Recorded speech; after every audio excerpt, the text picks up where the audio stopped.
Assalamualaikum warahmatullahi wabarakatuh. Waalaikumsalam warahmatullahi wabarakatuh. Bismillahirrahmanirrahim. Alhamdulillahirabbil alamin wassalatu wassalamu ala asyrofil anbiya'i wal mursalin sayyidina wa maulana Muhammadin wa ala alihi wa ashabihi ajma'in amma ba'du.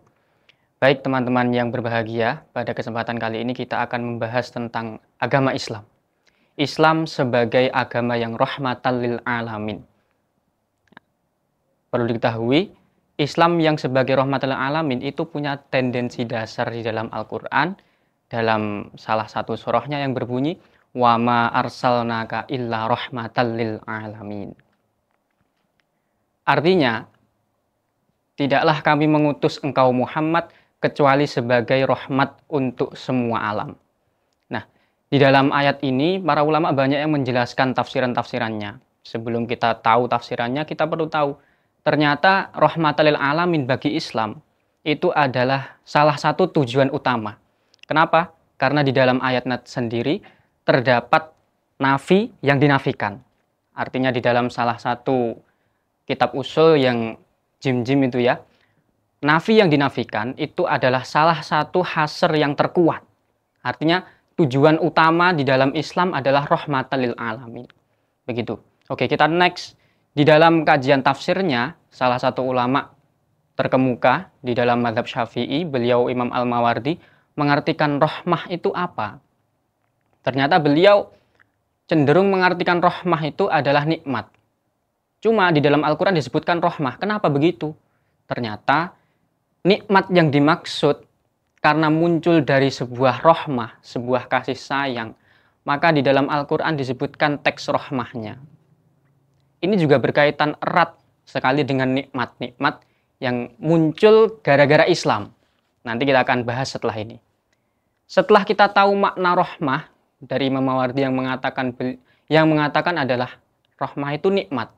Nikmat untuk siapa? Rahmah untuk siapa? Belas kasih untuk siapa? Ternyata objeknya adalah lil alamin. Tinggal alamin itu cakupannya apa? Apakah hanya sekedar manusia saja? Atau juga pokoknya semua hal di dunia ini. Ternyata salah satu ulama tafsir juga, Imam Mutawalli Asy-Sya'rawi, beliau mengartikan al-alamin artinya adalah masiwallah, segala hal selain Allah, meliputi alamul malaikah, alamul jin, alamul insi, alamul hayawan, alamun nabat, dan alamul jamad. Semua itu terkena dampak dari nikmat akibat turunnya Islam di dunia. Menjadi objek sasaran rahmat itu dipancarkan. Nah, Islam sebagai nikmat yang turun ini merupakan hal yang luar biasa. Nikmat apa yang paling besar? Nikmat apa yang paling penting? Salah satu teks Al-Quran menyebutkan di dalam kisahnya Nabi Ibrahim itu saat beliau ingin berdoa, beliau mendoakan pertama kali yang beliau doakan adalah kedamaian. Adalah aminan. Di dalam surat Al-Baqarah disebutkan wa idz qala Ibrahim rabbi ij'al hadza baladan aminan. Pertama beliau menyebutkan aminan. Warzuq ahlahu minas samarat. Baru beliau meminta rizki berupa buah-buahan untuk penduduknya. Ini membuktikan bahwa nikmat yang paling besar, nikmat yang paling penting pertama yang harus diletakkan adalah kedamaian. Ini juga selaras dengan pendapatnya Imam Ar-Razi di dalam Mafatihul Ghaibnya. Nah, dengan nikmat yang berupa kedamaian ini, lantas kita perlu bertanya ini. Kalau memang tujuan dasarnya Islam itu adalah rahmat, nikmat, kedamaian. Lantas apa seruan-seruan Islam yang jelas di dalam Al-Quran mengenai kedamaian? Ternyata di dalam Al-Quran juga disebutkan salah satu ayat surat Al-Baqarah ayat 208 menyebutkan ya ayyuhalladzina amanu udkhulu fis-silmi kaffah wala tattabi'u khutuwatis syaiton. Begitu. Nah, para ulama banyak yang mentafsiri makna silmu itu apa, makna kafah itu apa. Kalau kita hanya tahu sekedar teks terjemahannya, ya hanya wahai orang-orang yang beriman, masuklah kalian terhadap silmu semuanya. Tapi kita perlu tahu secara detailnya silmu itu apa.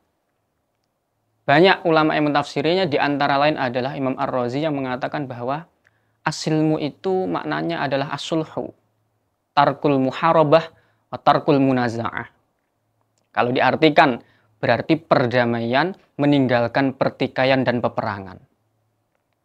Ini salah satu seruan Islam mengenai kedamaian yang menjadi pondasi utama tertatanya nikmat-nikmat berikutnya. Ini juga berkaitan erat.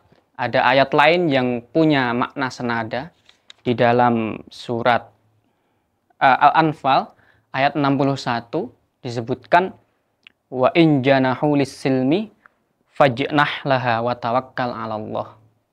Kalau mereka para kaum itu memiliki kecondongan untuk berdamai, maka sambutlah mereka dengan kedamaian dan tawakallah kepada Allah.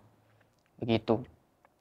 Tidak hanya di dalam Al-Qur'an saja, seruan kedamaian itu juga bisa ditemukan di dalam hadis Nabi yang salah satunya bisa difahami dari hadis Nabi yang berbunyi innama bu'ithtu liutammima makarimal akhlak. Dari hadis ini beliau berdasarkan utusan awal beliau untuk menyempurnakan akhlak-akhlaknya, beliau lantas menolak keras yang namanya kekerasan dan sifat anarkis. Itu terbukti ketika ada salah satu sahabat meminta kepada beliau, wahai Rasulullah, doakan saja kepada orang-orang musyrik itu agar mendapatkan celaka dari Allah.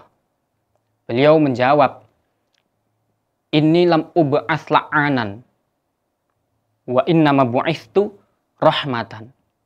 Aku tidak diutus sebagai orang yang sering melaknat, yang banyak melaknat. Tapi aku diutus untuk membawa rahmat, membawa belas kasih. Dasarnya adalah belas kasih. Dan dari hadis ini pula bisa difahami tentang perdamaian itu adalah hal yang mendasar yang perlu untuk dilestarikan. Apakah hal ini hanya sekedar wacana saja? Nyatanya banyak orang-orang yang non-muslim, orang-orang muslim yang katanya Islam, memeluk agama Islam. Kalau benar agama Islam itu menyerukan tentang perdamaian, lantas kenapa ada banyak orang-orang non-muslim yang mungkin bisa dikatakan memecah belah sebuah perdamaian? Kalau kita teliti, bukan kita lantas menyalahkan agamanya, tapi kita lihat apakah kapasitas muslim ini benar-benar memahami seluk-beluk Islam, benar-benar memahami dasar Islam itu sendiri. Kita nggak perlu menyalahkan agamanya ketika ada kesalahan di dalam lapangan, tapi kita perlu teliti, muslim dan Islam itu adalah hal yang berbeda. Muslim itu orangnya, Islam itu ajarannya. Ketika terdapat kesalahan dari orangnya, bukan berarti ajarannya salah. Bisa jadi orangnya ini salah faham tentang ajaran agamanya. Begitu. Juga wacana-wacana ini bukan hanya sekedar wacana saja. Dulu Nabi di era-era beliau masih berjuang menyebarkan Islam itu sudah banyak dicontohkan oleh Nabi.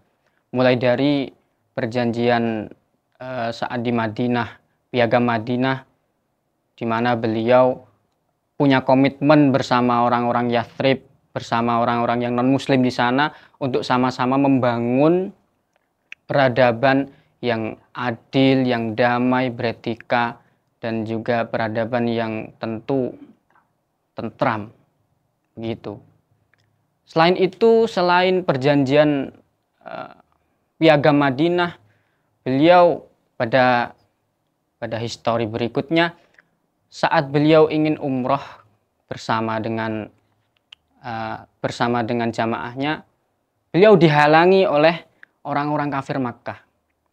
Di situ lantas terjadi namanya Sulhul Hudaybiyah, perjanjian Hudaybiyah, yang secara isinya banyak yang merugikan orang Islam, tapi karena tujuan utamanya adalah perdamaian, di antara perjanjian, isinya adalah menghentikan peperangan selama 10 tahun antara orang non-muslim dan orang muslim, tidak berperang selama 10 tahun.